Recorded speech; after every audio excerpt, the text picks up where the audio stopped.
Vamos a mais um momento de umas pequenas reflexões que tem como tema: Cristo é exclusividade de qual igreja? Jesus Cristo é exclusividade de qual igreja cristã?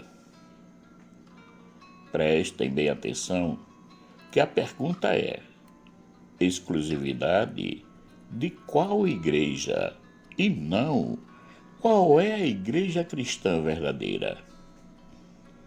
Aqui não se quer entrar no mérito de qual é a igreja verdadeira, mas no desvio que todos nós temos, independente da igreja ao qual pertencemos, de querermos ser os primeiros, os exclusivos, os escolhidos, não segundo os méritos de Deus, mas segundo a conveniência que fazemos nas vivências desses méritos. Pois é, existem muitas igrejas cristãs espalhadas pelo mundo. A católica, a ortodoxa, as igrejas evangélicas luteranas, as igrejas evangélicas calvinistas, as igrejas evangélicas batistas, as igrejas evangélicas pentecostais, as igrejas evangélicas neopentecostais, as igrejas luteranas, as igrejas anglicanas e as igrejas metodistas. Essas denominações citadas não chegam a 1% da quantidade de igrejas cristãs que existem. Todavia, já se pode ver o quanto é complexo o assunto da exclusividade de Cristo junto às igrejas, porque cada uma quer ter essa exclusividade, quer ser a única no meio de tantas. Esse desejo que o homem tem de querer ser o primeiro, ser o maior, o melhor, aquele que chama a atenção, é um desvio de conduta adquirido pelo pecado. Todos nós fomos criados para vivermos em harmonia, não se preocupando em quem seria o melhor ou o maior, porque diante de Deus todos nós, seres humanos, somos iguais. Foi o pecado que nos colocou dentro de nós a avareza, a soberba, a vaidade, o desejo de grandeza. Quando nos disseram que poderíamos ser como os deuses. Portanto, por mais religioso e espiritual que sejamos, temos dentro de nós prontos para aflorar esses desvios.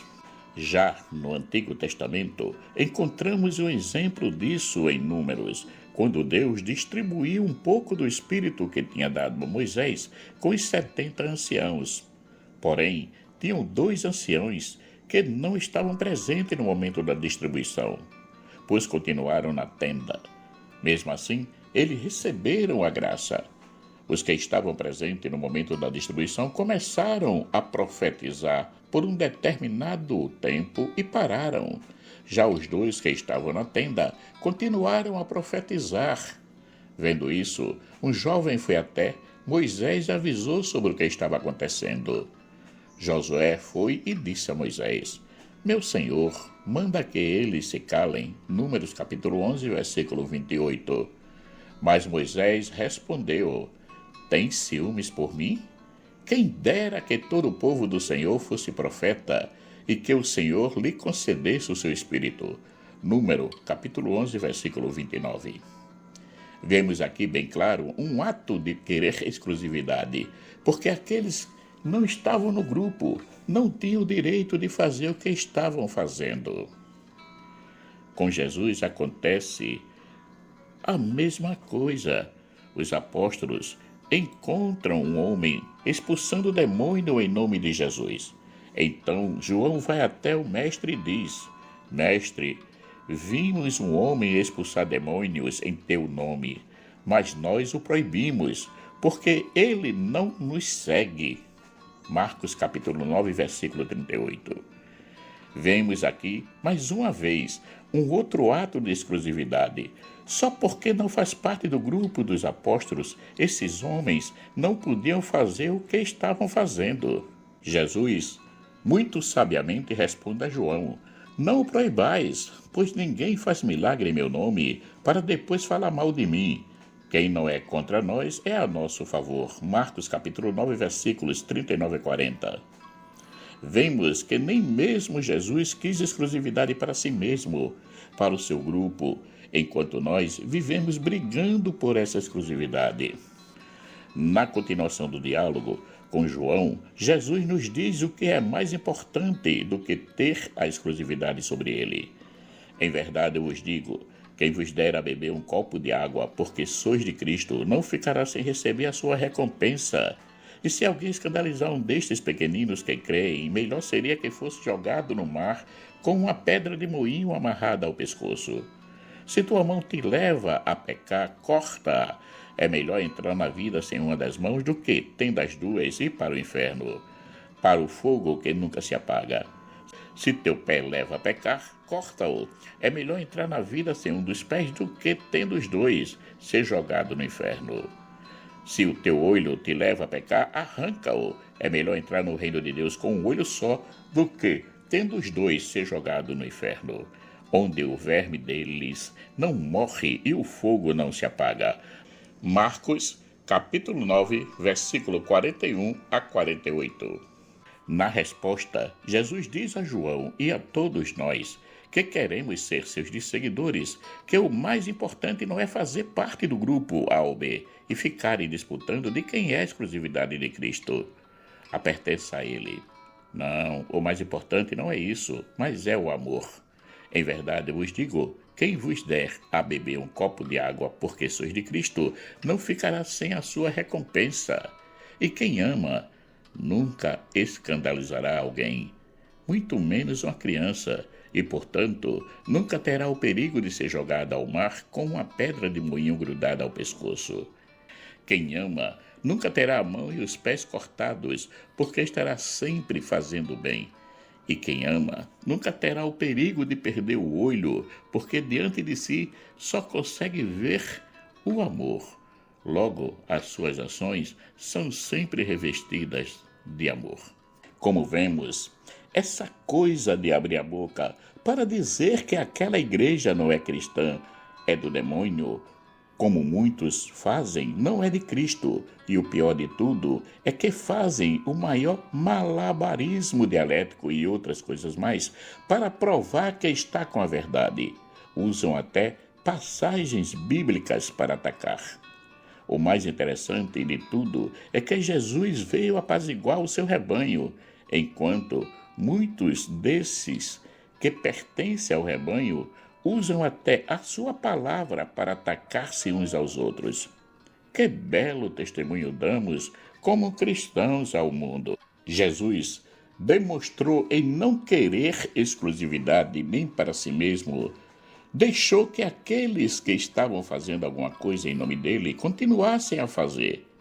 Penso que nós, cristãos, deveríamos seguir o exemplo do Mestre e fazer o mesmo. Deixar de ficar querendo ter a exclusividade sobre os ensinamentos de Cristo. Vamos nos procurar amar mais, nos entendermos mais uns aos outros e não ficarmos nas picuinhas da fé, querendo ser o melhor. Do que adianta ser o melhor, o maior, o mais correto e não ter o amor como base? Paulo é bem claro ao nos falar sobre isso. Ainda que eu falasse as línguas dos homens e dos anjos, se não tiver a caridade, sou como um bronze que soa, ou como um símbolo que retine. Mesmo que eu tivesse o dom da profecia e conhecesse todos os mistérios e toda a ciência, mesmo que tivesse toda a fé, a ponto de transportar montanhas, se não tiver caridade, não sou nada. Ainda que distribuísse todos os meus bens em sustento dos pobres, e ainda que entregasse o meu corpo para ser queimado, se não tiver caridade, de nada valeria. 1 Coríntios capítulo 13, versículos de 1 a 3. Portanto, Cristo não é exclusividade de ninguém. Ele estará sempre presente diante daqueles que amam de verdade e não diante daqueles que só dizem Senhor, Senhor. Nem todo o que me diz Senhor, Senhor entrará no reino dos céus, mas aquele que faz a vontade do meu Pai que está nos céus. Mateus capítulo 7, versículo 21. Marcos Laurentino. Caríssimos e caríssimas, chegamos ao final de mais um momento de pequenas reflexões que teve como tema Cristo é exclusividade. De qual igreja? Meus caríssimos irmãos e irmãs, agradeço a todos aqueles que já se inscreveram no canal. Estamos perto de chegar aos 170. E peço para que compartilhem, aqueles que já se inscreveram, compartilhem as reflexões com mais e mais e mais pessoas. E peço àqueles que ainda não se inscreveram, que se inscrevam no canal, assim podem nos ajudarem a manter o canal ativo, pronto para receber mais e mais e mais reflexões. Que o nosso eterno Pai, rico em bondade, misericórdia e amor, nos dê um excelente dia. Amém.